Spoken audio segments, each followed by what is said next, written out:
Delhi high court के एक जज के घर से करोड़ों की नकदी मिलने से हड़कंप मच गया है। दरअसल मौजूदा न्यायाधीश के आवास में आग लगी, जिसे बुझाने पहुंची फायर ब्रिगेड की टीम ने जब वहां नोटों का भंडार देखा तो सब हैरान रह गए। इसी बीच इस मामले पर सीजेआई ने भी कार्रवाई की है और उनका दिल्ली से बाहर ट्रांसफर की खबर भी सामने आई है। इस मामले के बाद भारत की न्यायपालिका पर लोग सवाल खड़ा कर रहे हैं। साथ ही विपक्ष भी इसको लेकर न्यायपालिका को कटघरे में खड़ा कर रहा है। लेकिन इस बीच इस मामले पर एक नई बात सामने निकल कर आई है। शुक्रवार को सुप्रीम कोर्ट ने साफ किया कि दिल्ली हाईकोर्ट के सीनियर जज यशवंत वर्मा का ट्रांसफर नहीं हुआ है, बल्कि इस पर अभी विचार किया जा रहा है। साथ ही कोर्ट ने कहा कि यह प्रस्ताव उनके घर में हुई किसी भी घटना से जुड़ा हुआ नहीं है। कोर्ट ने यह साफ किया कि यह ट्रांसफर नकदी विवाद से अलग है। हालांकि अभी तक इस मामले में आधिकारिक रूप से बहुत ही कम जानकारी सामने आई है। जज के घर से कितना पैसा बरामद हुआ, इसको लेकर अलग अलग दावेदारी की जा रही है। सुप्रीम कोर्ट के मुताबिक अभी इस मुद्दे पर संबंधित जजों और खुद जस्टिस वर्मा से जवाब मांगा गया है, जिसका परीक्षण करने के बाद फैसला लिया जाएगा।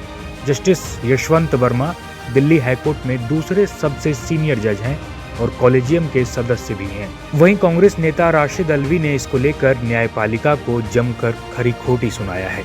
उन्होंने जज के ईमान पर सवाल उठाते हुए कॉलेजियम सिस्टम को बदलने की बात कह दी। आइए आपको उनका यह बयान सुनाते हैं।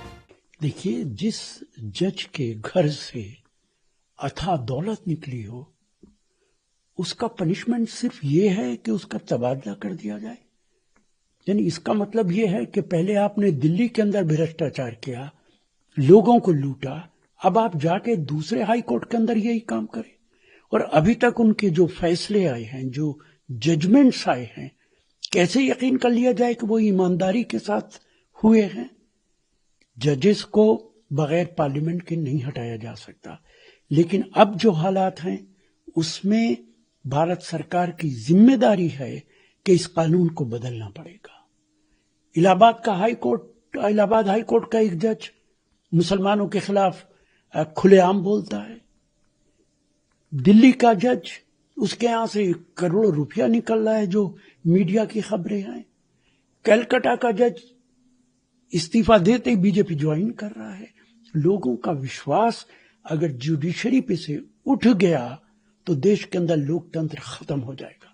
वहीं सुप्रीम कोर्ट बार काउंसिल के अध्यक्ष कपिल सिब्बल ने कहा, मुझे मामले की बारीकियों की जानकारी नहीं है, लेकिन निश्चित रूप से न्यायपालिका के अंदर भ्रष्टाचार का मुद्दा बहुत गंभीर मुद्दा है।